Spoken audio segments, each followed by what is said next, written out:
Hello everyone, welcome back to my channel e-शिक्षालय र आज हामी पढ्न गइरहेको छौं ग्रेड 12 को one of the most important topic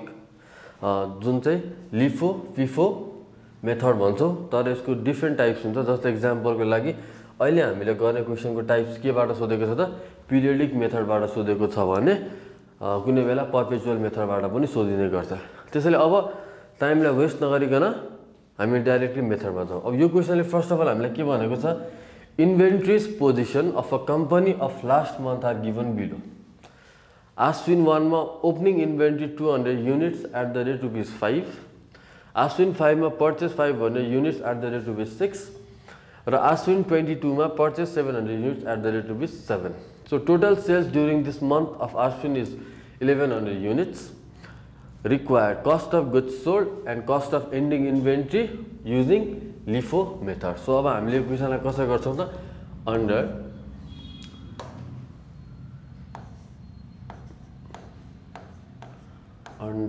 LIFO method. यो क्वेशनलाई हामी अब LIFO मेथडमा सल्भ गर्छौं LIFO भनेको लास्ट इन हामीले लास्ट टाइममा पर्चेज गरेको सामान पहिला बेच्नेवाला छौं लास्ट इन फर्स्ट आउट भनेको लास्ट टाइममा किनेको सामान सुरुमा बेच्ने भने लास्ट टाइममा हामीले गरेको पर्चेज कति रहेछ त 700 युनिट्स एट द रेट ₹7 अब हामीलाई कति सेल्स भएको छ भनेको त क्वेशनले total sales during the month of Ashwin was 1100 units so उसको टोटल सेल्स कति भएको रहेछ त 1100 युनिट्स अब हामीले कसरी निकाल्ने हेरौं सुरुमा हामीले के निकाल्नु भनेको छ cost of goods sold under LIFO method number 1 cost of goods sold अब हेरौँ है त अब हामीलाई सोधिएको छ कुन मेथड लिफो मेथड अब हाम्रो बेच्नु पर्ने कति छ त 1100 युनिट्स छ अब 1100 युनिट्सलाई हामी कहाँबाट बेच्दै जान्छौं त माथिबाट सुरुमा कति लिन्छ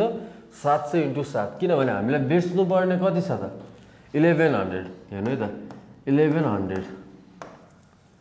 1100 युनिट्स हामीले बेच्नु छ भनेपछि सुरुमा हाम्रो लास्ट इन मेथडबाट फलो गर्नु पर्छ यसले सुरुमा कति छ लास्ट टाइम हैन त 700 युनिट्स त्यसैले हामी के गर्छौं त 700 इन्टु कति छ ₹7 हेर्नु अब 1100 मा 700 गयो बाकी कति रहन्छ 500 तर 500 युनिट्सको हामी 500 चाहिन्छ चाहिदैन नि किनभने हामीले 700 युनिट युज गरिसकेको छौं अब हामीले 1100 युनिट पुर्याउनलाई कति मात्र भइपुग्छ त 400 सो 400 इन्टु 6 हेर्नु मैले के गरेको छु म तपाईलाई फेरि एकचोटि एक्सप्लेन गर्न चाहन्छु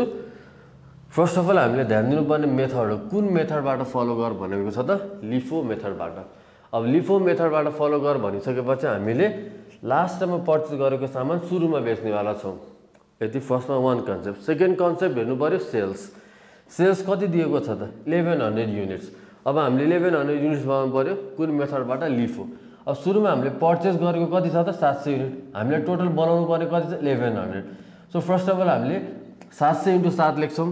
700 * 7 लेख्यो प्लस अब ठ्याक्क त्यसको माथि जान्छौं किनभने यो त सक्यो यसको ट्रान्ज्याक्सन त सक्यो अब यो ट्रान्ज्याक्सन सकिसकेपछि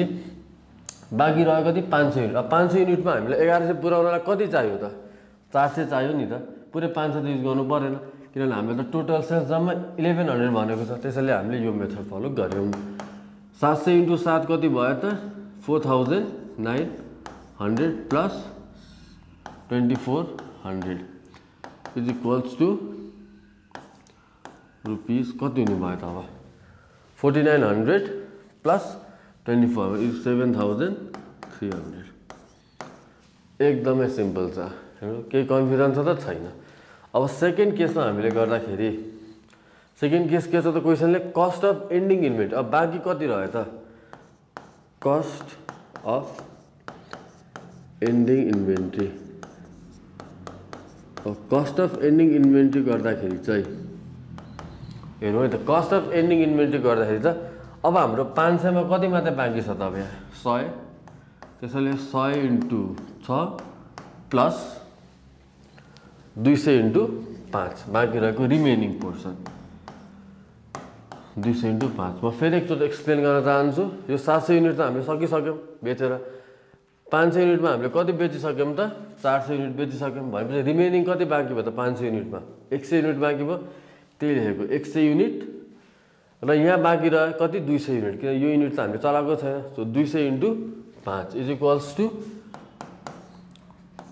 600 plus 1000 is equals to rupees 1600 यो रह्यो हाम्रो अन्डर लिफो मेथड अब क्वेसनले हामीलाई लिफो मेथड मात्रै भने म तपाईहरुलाई फिफो मेथड पनि गरेर बताउँछु है त किन एक्जाम पर्सपेक्टिभमा लिफो फिफो दुईटै भन्न सक्छ त्यसो अब यसलाई म लेख्छु under FIFO method under FIFO मेथडमा सुरुमा त्यही लेखौँ first as it is cost of goods sold cost of goods sold अब हामीले कति सोल्ड गर्नु छ त कति भनेको छ 1100 अब हेरौँ है अब मेथड डिफरेन्ट छ फिफो मेथड फिफो भनेको माथिबाट फर्स्ट इन फर्स्ट आउट अब हामीले 1100 को ट्रान्जेक्सन पुरा गर्नु छ सुरुको 200 युनिट लियौं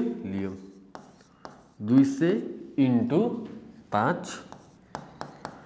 यसबाट पनि पुरै लिनु पर्यो 500 युनिट किनभने हामीले पुराउनु छ 1100 500 × 6 अब हेरौ है त यो 200 पनि सकियो फिफो मेथडबाट गर्दा